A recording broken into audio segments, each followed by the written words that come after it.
but I know what that does to a boss and the load that you got to carry now.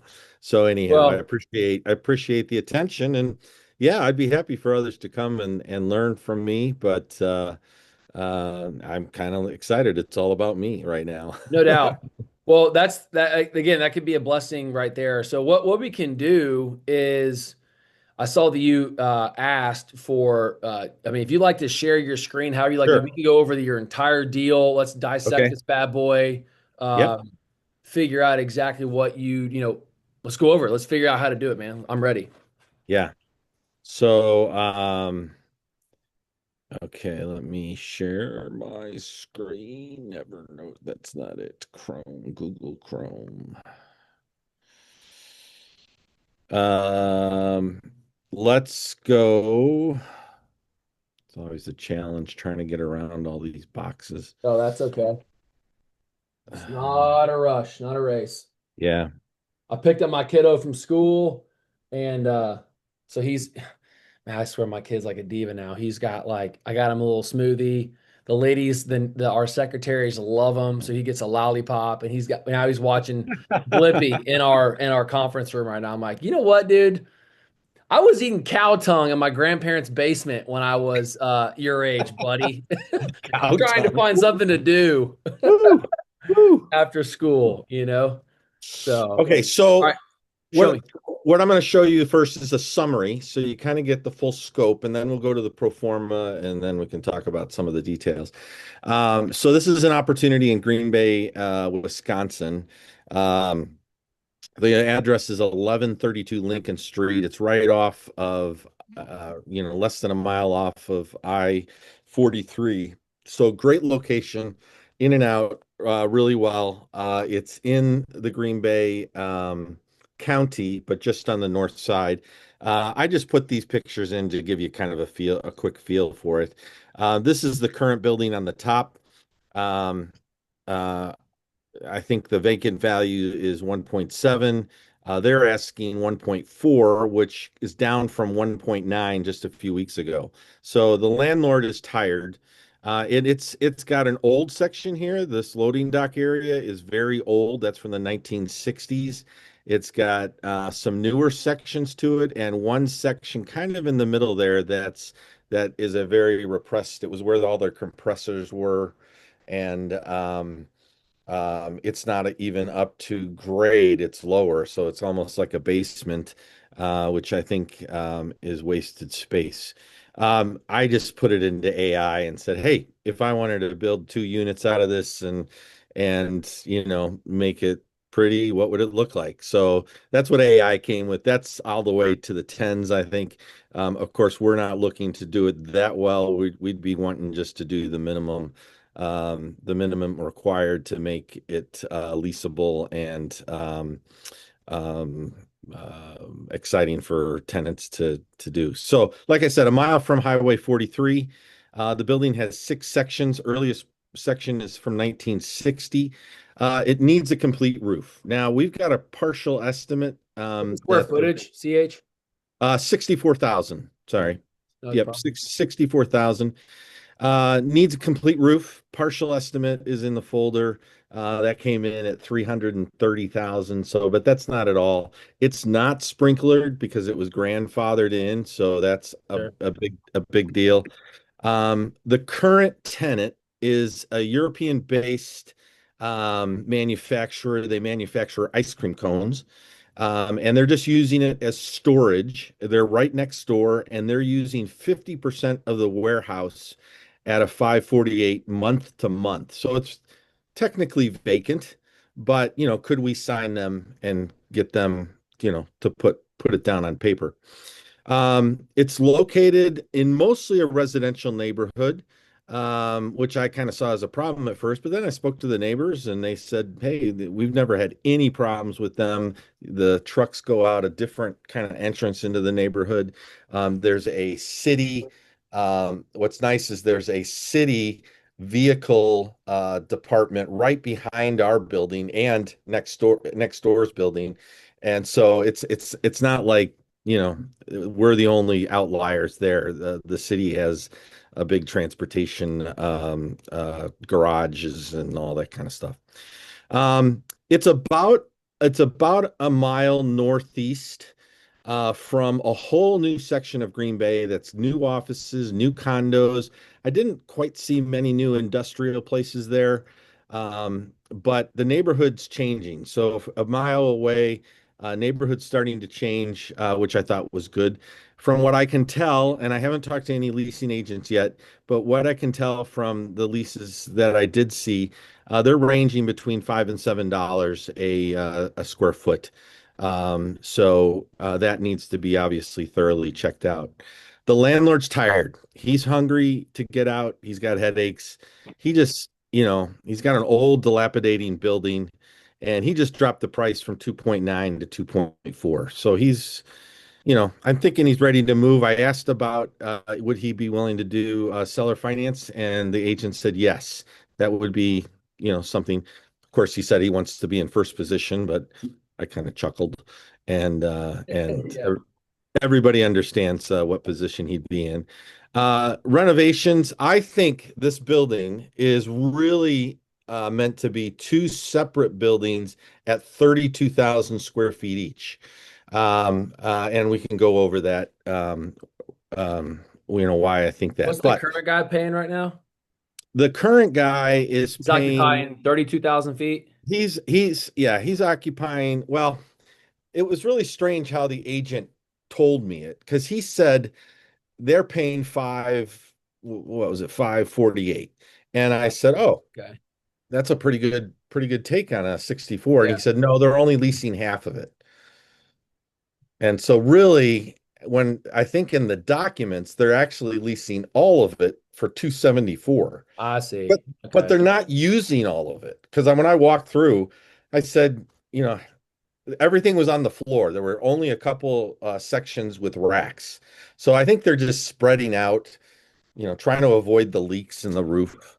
And he gave him the whole run of the whole place at 274. But really, he said they're using technically half at a 548. Does that make sense? Yeah. So they're paying Okay. 175,000 a year in income. Yeah. Yeah. I mean, still not bad. So remaining questions after performing underwriting. Need accurate renovation costs. They will be expensive. Roof sprinklers, move offices, maybe add some docks and drive-ins. Fill that one section and roof it. Maybe resurface the parking lot, etc. What city requirements and upgrades, of course. How hard is it to work with Green Bay Planning Commission? Develop leasing agent network in the area, and then leasing while ongoing construction could be tricky. Negotiation options. I'm just putting some options here, but then we can go to the pro forma and talk more about this. I think the first thing is to tie down this one. It's called DuPont Food Technologies. DuPont, not DuPont, but DuPont. 32,000. Get them tied down for 5 years at 550 a square foot, and offer on the building 700. So we got half of it leased, but we're only going to offer you 700. That's, he's probably going to laugh at that. The other thing is to make the sales agreement contingent on leasing both halves, which would take a while more, at 32,500 square feet for 5 years, and then offer obviously more, and then put in their seller finance up to 30%, at a prime rate for 5 years interest only balloon. So that's the overview. All right. So now if we look at the pro forma, does that make sense? Yeah, I have a couple questions, but I'd like to have you continue your, going on the pro forma and stuff. Yeah. We Yeah. can go back to it. We can go back to it shortly. No problem. Let me get out of this, uh, and into the pro forma. Okay, so Lincoln, square footage is 62,587. Current rent, you know, at this rate is bringing in that much, 14,288. Is it It's net or is it a gross lease? You know? It is a gross lease. I'm sorry, it's a net lease. Uh, I'm not sure if it's triple net because the roof's in such bad shape, but they're handling everything except maybe the roof. The roof So is usually on the landlord, so that's not uncommon at all. So if as long yeah, as so basically though they're paying you this 14,200 bucks, and then if the insurance is 2,000 and the taxes are 2,000, well then they'd be paying you roughly $18,000 a month, and then you pay those expenses and you net out that 14 grand. Is that okay. accurate? Yeah, I need to clarify that with the agent. Because that will change your cash flow significantly. Okay. Just Okay. confirm that. Like, just have you gotten your eyes on the lease? I have not. They've Okay, not sent maybe me the that's a lease. request you And can ask the from the lease, broker. the lease is currently month to month. So That's okay. remember that. That's okay. Yeah. Yeah. So it would have to be a whole new lease for us to Yeah. write in there. Well, a month-to-month lease is like difficult to bank. So it'd be like, hey, Oh if we're yeah. gonna buy something, we gotta have something new that's, at least 5 years or even 3 years is fine, but just something that's got some teeth. Right. Right. Okay. So there's some assumptions I made here, of course, but I said, hey, listen, what if they go for a 1.2 purchase price, which is, between the 700 and 1.44 if we leased out both agents. But what if they went for a 1.2? That would be a 14% cap rate. I think we should try to go in for a 70/30 5 year. I'm not sure how all these work, but that's what some of the assumptions were. It works out really well with the DSCR 2.1 and cash flow. Where's my cash flow? Yeah, global DSCR 1.7 4, and then second mortgage cash flow to equity Yeah, it's 206. strong. I mean, 75 grand a year. Yeah. So, and then over here on the overview, um, if we're saying it's an 8% cap, the value of the property is about 2.1.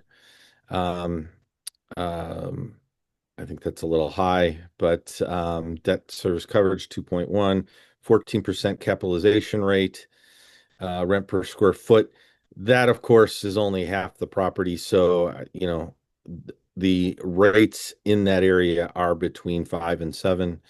And yeah, so I think all the numbers kind of stack up pretty good. Is there anything here you want to look at or make comment on?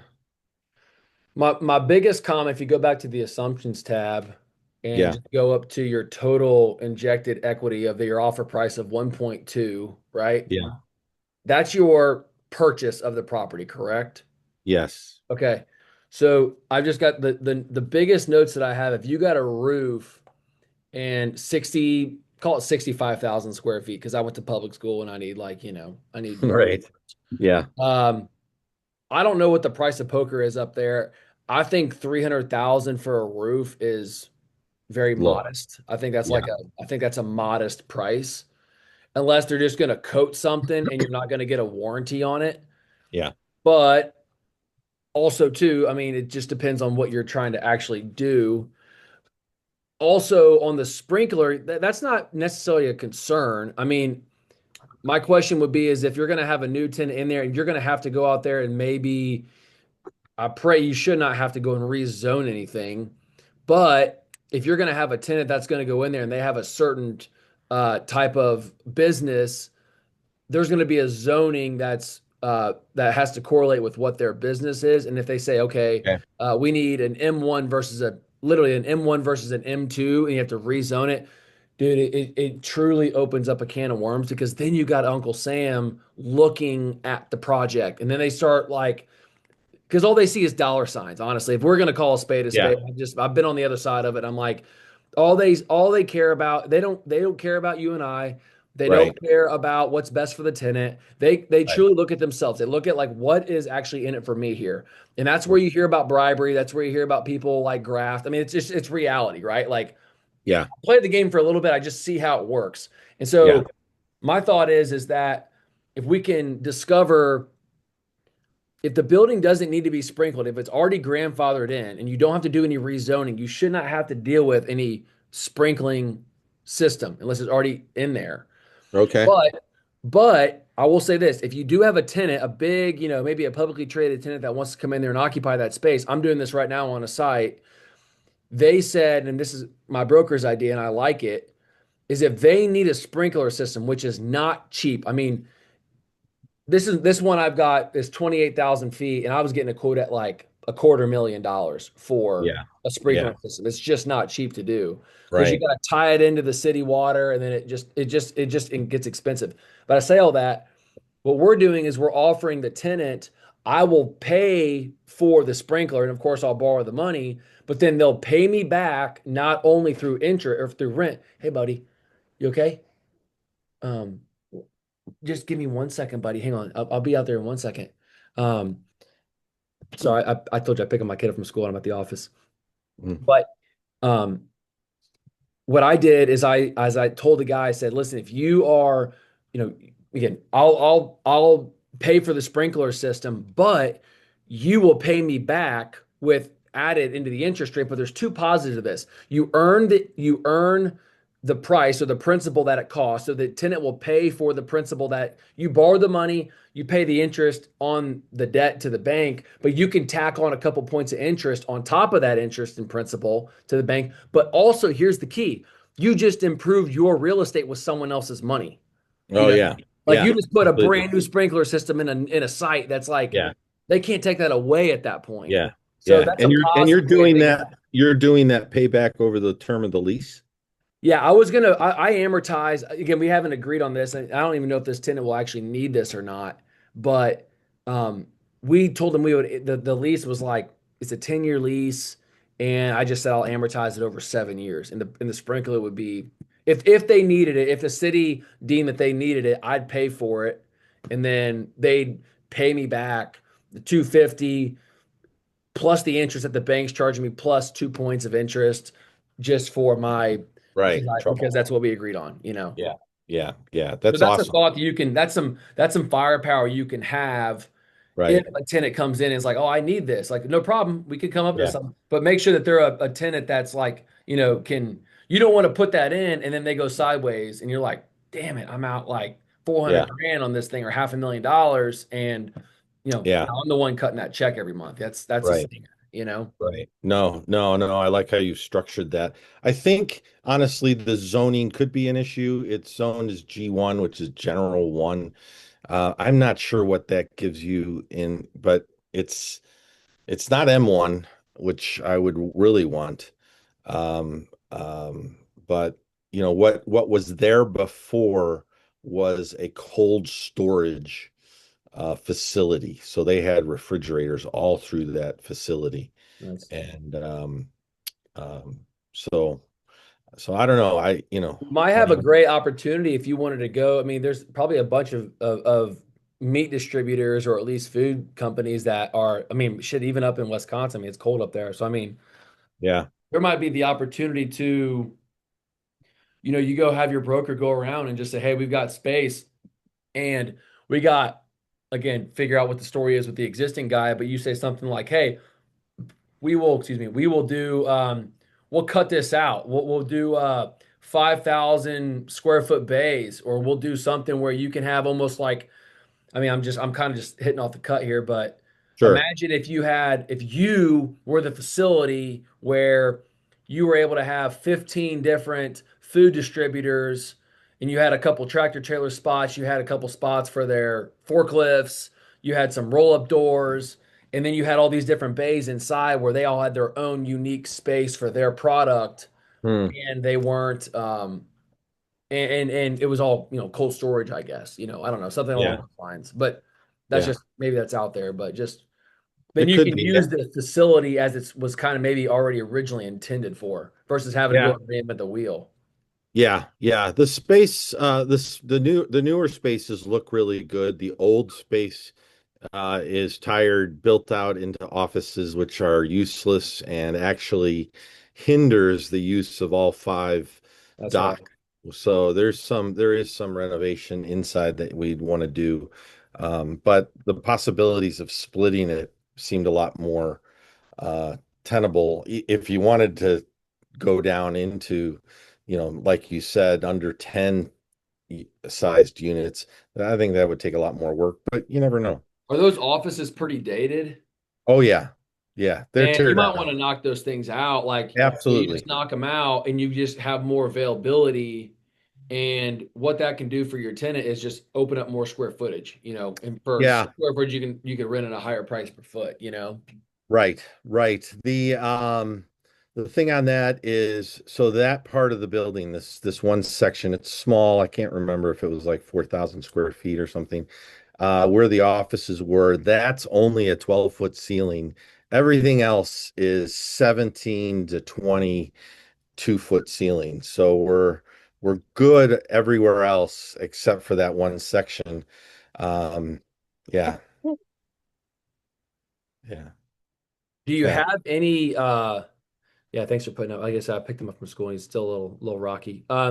Did you guys because my thought is when you have a lower ceiling height like that, what we can do is what I've discovered is that's worked not necessarily I would say that on every single time, but when you have like big old ceiling heights like that, usually you're going to have a tenant that's going to put a crane in there, or they're going to want to put some type of not necessarily a mezzanine in there, but they'll have something where they can use their crane to move product on the top shelves. On a lower ceiling height like that, that's where let's see, on like yeah, I was gonna say you can have like you can use a forklift in order to just have a bunch of spots to put inventory on the sides of the building without having to go all the way to without having to actually introduce a crane on like a Yeah, on a 13 or on a 10 to 14 clear height. You don't have to have a crane in order to stack your product around the side of the building, you know yeah, but on the taller ceilings, that's where most guys will introduce a crane and they're going to actually do work inside the site like that. yeah. This is interesting. So this is a gateway that they built between the next door neighbor and our this unit. And so they just drive right through and put their storage in. So that's that current tenant who's going month to month. Okay. So it's super convenient for them. I just can't see them giving that up real quick unless they've got other plans that we haven't heard about. I wonder if the move is I mean, tell me this, what's the story with the roof? Like you said, it needs to be replaced. Okay. Who said that? Did the Yeah. tenants I'm moving out unless you replace it? Or is it just like, oh my God, I've just seen like it's just leaking? Like how did you come up with the determination that it's necessary to get a new roof? Like just out of Yeah, so they had an estimate. I'm trying to look at where is that estimate? Oh, that's not it. They had an estimate on the roof. I just thought the 320 or whatever was like very modest. That Yeah, well, what felt was short. interesting, they said that on that it was only on certain sections, like three of the sections, which I Okay. thought I thought that was really weird. But let me think. That doesn't actually surprise me, CH, because I'll give you my experience is I re-roofed a portion of a building for a property I have in Birmingham. And Yeah, what these guys probably discovered is maybe your guy was trying to replace a roof in the past or the last couple of years. What they'll discover is when you go and pull a couple of those like roof pallets off, there's what's called the purlins that are underneath it that actually is the frame of the roof. And if that is old, those you can't actually screw anything into the purlin, which is the part of the uh, and that's probably rusted out. That's what happened to me. So I was just uh, gonna slap some new roof, basically just steel on the roof. And they said we yeah. can't drill into anything. The purlins are completely rusted. So I had to Oh go in there wow. and replace the purlins, Oh wow. which was like the real price of poker. It wasn't really like, the cheap sheet metal or the tin metal. It Yeah, was it was the purlins that had to get up there with cranes and all that kind of stuff. So that's where it gets expensive because you got to start like renting equipment and all that kind of stuff. yeah. So that might be Well, what his cost of the price of poker is for him.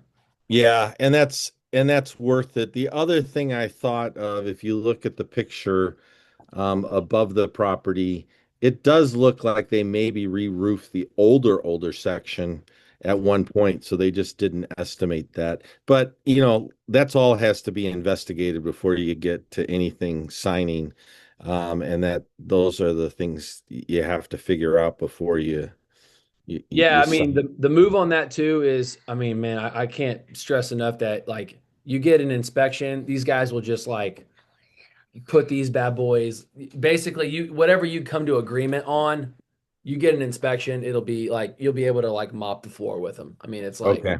you'll be able Okay. to mark them down. You'll be able to say, well, how am I supposed to buy this? How am I supposed to do this with this the way that it is? And it's like Yeah. anything else. I mean, it's just negotiation at that point. But like for Yeah. me, and it sounds silly. It's out of the these silly books that I've read and I try and recommend. But it's like, well, how am I supposed to do this? How am I supposed to buy this building for $2.5 million with this problem that the inspector found? How am I supposed to do that?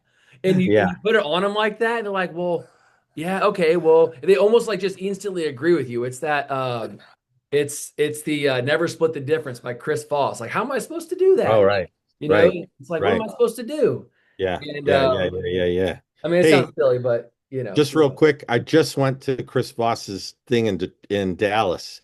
He had a what? 2-day negotiation. No Uh, way. How was yeah, that? so I just went to it. You know what? I felt like it was expensive and it was okay, but read the books and you got everything they're telling you.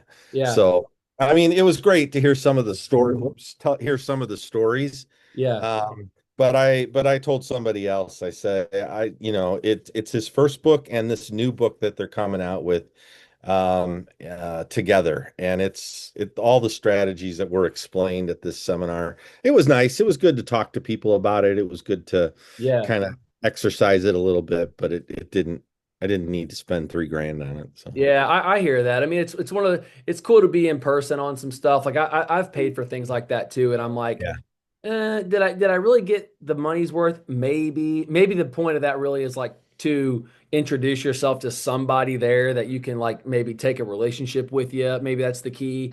But yeah, also, like you said, the because I think his business is Black Swan Consulting or yeah, something like right, that. Yeah, I'm right. a It big was, fan of him. Like yeah. he's a strong, he's strong. Like I use some of his stuff in my own things, but Oh yeah, he's got also, a yeah. the first thing he did is he said, anybody that's ghosting you right now on text, just text them right now and say, have you given up on XYZ? So I did that to two people, and No way. both people answered me within like Dude, 24 let's hours. go. No way. Yeah. Yeah. So you learn a few key simple Have things you like given up that, on and XYZ? I love that's it. fun. Yeah.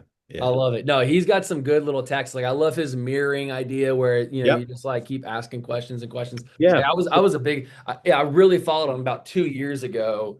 Not that I stopped following him, but I just read other stuff, but Yeah. he's been a big like, I would say instrument guy on how Mentoring. I've like done Yeah. stuff. Yeah, that's right. Mentoring from afar. I'll That's shoot right. you the title of the new book. I brought Okay. it home with me. I haven't read it, but I looked through it and all the titles were the seminars. So I was Oh, like, oh, sure. okay.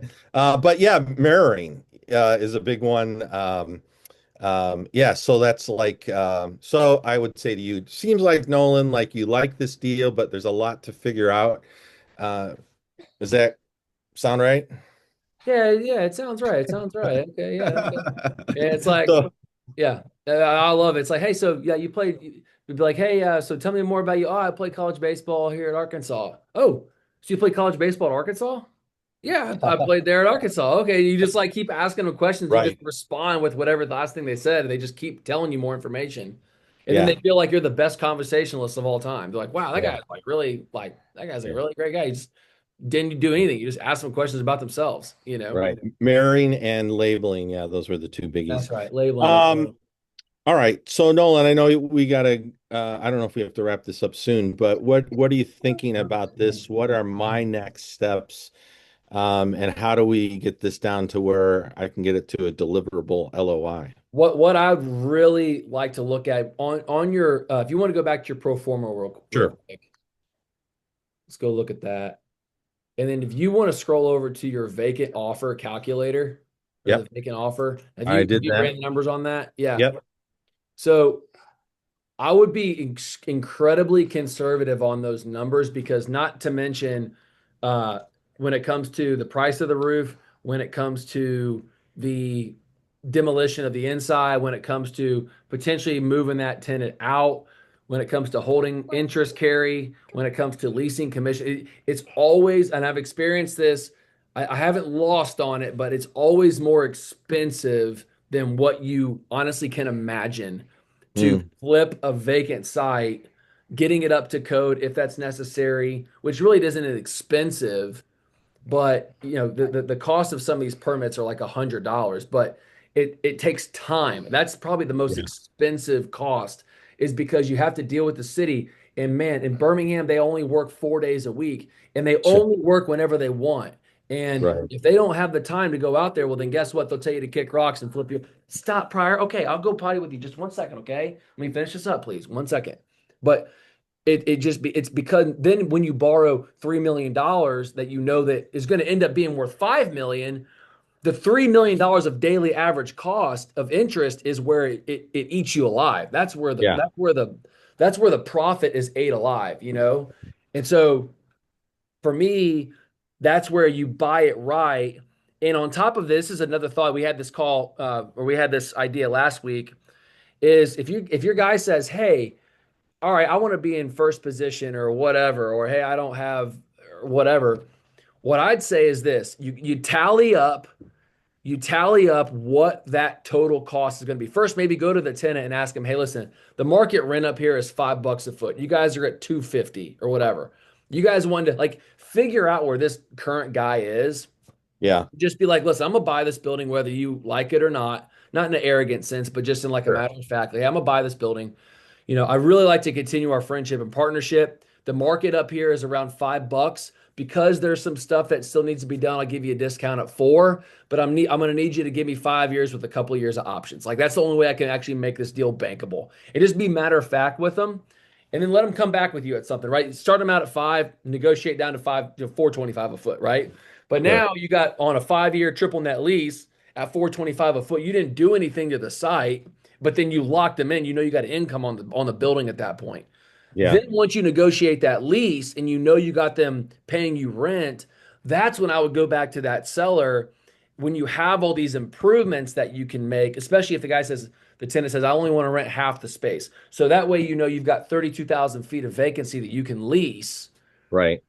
Then I will go back to the seller and say, listen, these are the costs that's going to be for me to in order for me to rent the space out at the market rent because right now it's not marketable. I need a roof. I need maybe some HVAC or something, or I Yeah. definitely will potentially need sprinkle. I need to talk to the city and ask them what their regulations are. Just get an idea what the permitting process looks like. Like just get an idea from the city first, and then after you have all that information, you have like a ballpark figure, not only just the cost, but include the interest to the bank if you borrow, what that carrying cost would be, call for 6 months of interest, and then also leasing commissions.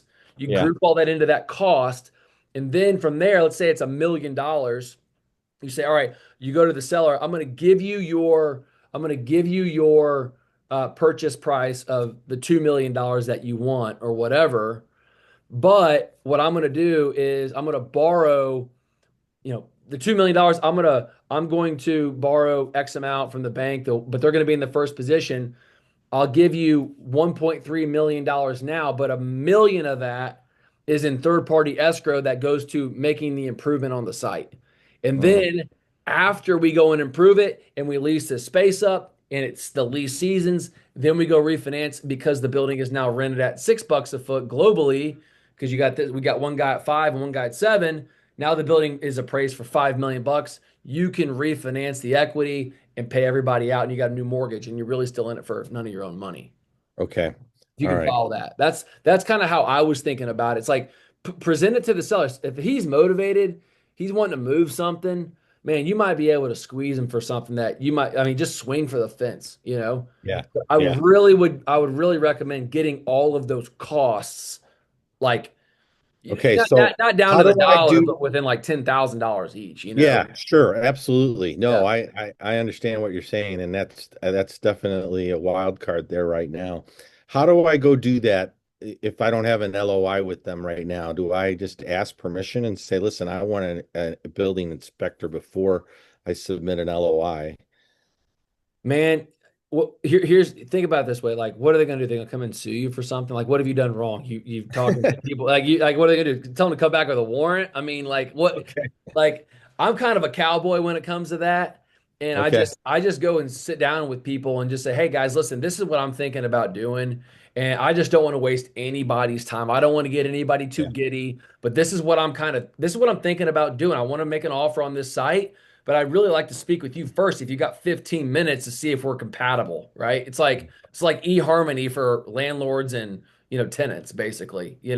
Yeah. like Yeah. just get to know them first and say, because what you might discover is these guys are like, damn, I'm so glad you're doing this because we just don't have a great relationship with this guy. And we've been looking to renew, but we just don't trust them. Like, or you might say, thank God you're calling because we've been wanting to get out of this lease forever. Like, but you can get some intel without Okay. having to ex- give your hand away to the seller. You can Okay. get some inside information, and then what's he gonna do? What's he gonna say to you? Like you said, he's wanting to sell Yeah. anyway. You're just Right. doing your due diligence without wasting anybody's time. Yeah. I've never had any issues with doing stuff like that ever. Yeah. Yeah. Okay. Well, So that's that's my good. opinion. That's good. That's yeah, a lot of work. And do you think through an inspection I can get all the information on roofing and sprinkler? I mean, I can get enough information that an inspector would be able to give enough to really make an estimate on renovation costs and things like that? Or do I take that to, you know, the contractors and the people and say, this is what I'm thinking. What's your estimate or what's your Two things. I mean, obviously, you hire a roofing guy, he's going to tell you need a new roof, right? It's like anything right? else. It doesn't matter, or you go to any, it doesn't matter what business you're in, whatever you walk into someone, they're selling you whatever that you're trying to buy, right? So Yeah. Yeah. I always say go do your inspection first. If you look on your blueprint, it will show you like go get an inspection. But when you get those, once you get it, because what he's going to say is, hey, man, this thing is dated. Like this roof is dated. It's probably because here's also what's going to happen too is when you go try and get insurance on this on your building, the insurance company's going to have some guy go out there and look at it too. Because what's going to happen is if this roof is crazy old and something falls through and the roof needs replaced, they're going to deduct that off of its basis based upon what the lifetime of the roof is. So you probably wouldn't be able to get any insurance money anyway if something broke or if something fell Yeah. through, right? If it's that dated. But get an idea where the inspector or your inspector might say, all right, I need, maybe 5 more years, or man, this thing is like past its lifetime use, or hey, this thing is brand new, right? But then the point of this is to have the inspection, which is only going to run you like $1,200. Like Okay. you might be able to squeeze out like 25 grand from a freaking inspection. Like Sure. you can come up with any reason to get out of a deal, or most importantly, hey buddy, we can keep this deal rolling, but I gotta have these concessions. And they're always going Right. to do it because now they're spending the money in their head. Like Yeah. it's Yeah. inevitable. But then after you have like that from the appraiser or from the inspector, that's when you have your roof guy go out. That's when you have your contractor go out, talk about demo and all those things, and you get pricing on it. Then once you got that pricing, that's when you punch it in your pro forma, deduct that from your total value of what you were going to pay anyway. And Yeah. then from there, you can actually get an idea like what you're going to be all in for and what your total costs are going to be. Okay. Yeah. And So that's all before an LOI. I mean, you could put that you could do that you can do that while you're under contract. I mean, if you wanted to. I just what I've discovered in the past, and this is more just from my experience. You can do it how you like, obviously. What I've discovered is you end up saving everybody a bunch of time. You end up everybody gets especially the real estate agents. I mean, they get crazy giddy about stuff, and then they start thinking about themselves, and they're trying to force deals that don't maybe make sense for you, especially Right. if you don't have a great relationship with that broker. You might just be starting out with them. Like Yeah. they Yeah. don't give a shit about you, man. Like they're Right. trying to close a deal because they want to get paid. And so Yeah. what happens is like they end up trying to force, something down your throat when you're like, I don't want to do this anymore. This doesn't make sense. Well, yeah, it does. It does make sense because then they're not putting their client first at that point. They're putting themselves first. So Yeah. I'm only saying this from my experience. Like Yeah. I like to do stuff on the front, and this is where your relationship with your broker comes into play too. Like where your broker will say, "Man, we shouldn't even go into contract on this. Doesn't make sense. We'll go find the next one." But Yeah. Sure. you can pretty much, I would say, I would be willing to bet you could do all this due diligence in pretty much one day.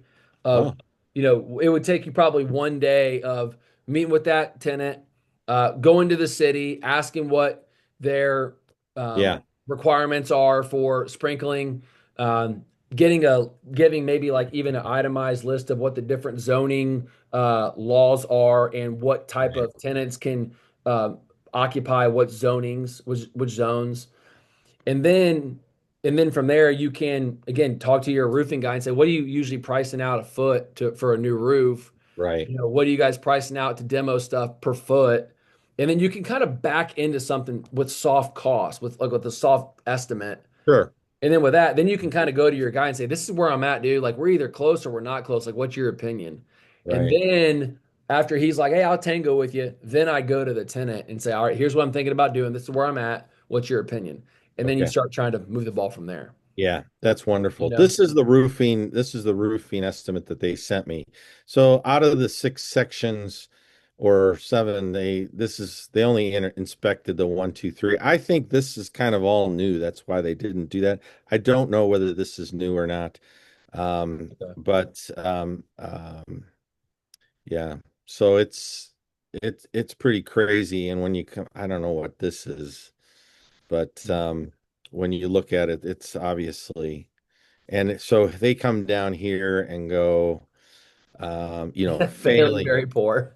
very poor, very poor. And that's only what? That's only 27, 30, 32,000 square feet. So that's only really half of the building. Yeah. So I don't even see the other half. And then they come up with a price here at the bottom of something like, Okay. yeah, it was the 330, but then they say, hey, if you want to go a little bit more with insulation, it's more, here's the options. Oh, yeah, that's right. I mean, that's 109,000 in options. That's crazy, right? Yeah. So yeah. Um, so I Okay. do have a roofing report. I'll make sure I put that in the folder. But Cool. yeah, okay, I can do that. I can do that, Nolan. Yeah. I can tap them down to saying, "Hey, listen, I got to get an inspection in there and find out more information before, we even find if this is a viable deal for us." But I'm really interested. And there's so much I like about it, and just see if he's willing to play. Yeah. Well, that's the thing is too, is end of the day, you get a motivated seller, which it sounds like he is motivated, and you got Yeah. something. That's the name of the game, is having that Yeah. motivation. So, Yeah. Yeah. And well, not many people seem to be looking at it. I think they just think this is too much work. But I it like, might be too much work, but for a yeah, lot of could people be. that are looking for something turnkey, but that's where the money is, man. That's where the Yeah. dollars are, is when you're the one that's Yeah. like willing to do what we just went through right there. Like everybody else is probably just like, I don't have any, I'll go find something else that I can just buy at a rate of return. Like, Right. most people are lazy. They don't want to. They don't want Right. to find, where literally you could do this deal right here. You buy it at a price. You negotiate the right terms and conditions, and you can make $1 million. Like you can make a Right. million dollars off of this deal just by structuring it properly. You know Yeah. what I Well, mean? I took the vacant offer and I was Yeah, like, the intrinsic value is 4.3 yeah, million. I was like, oh, that's great. yeah. And You that's know, not even probably stretching the truth. That's probably accurate when it's all yeah. leased up and you've got it all completed with everything. You know. I think it is. I So think it could be a really sweet deal. But let's do the due diligence, get okay, all the answers we need, and I'll come back to you with more questions probably. okay. Well, bring it on, man. That sounds great. No, I Okay, again, Nolan. if you need something else, man, just holler at me. I'll be on standby. Okay.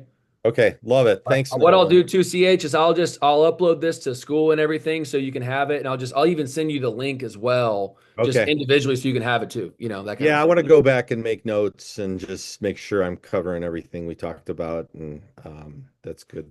Sounds And great, good man. luck to you with Zane being I away. know, seriously. No, it's not as bad as what I think it's going to be. I'm just like he handles a lot of stuff for me when we're like Oh I'm yeah. usually out in the field during the day. I'm like walking my own sites. I'm doing things Yeah. that and the other, and so he's a big part of our team. Truly, he really Yeah. is.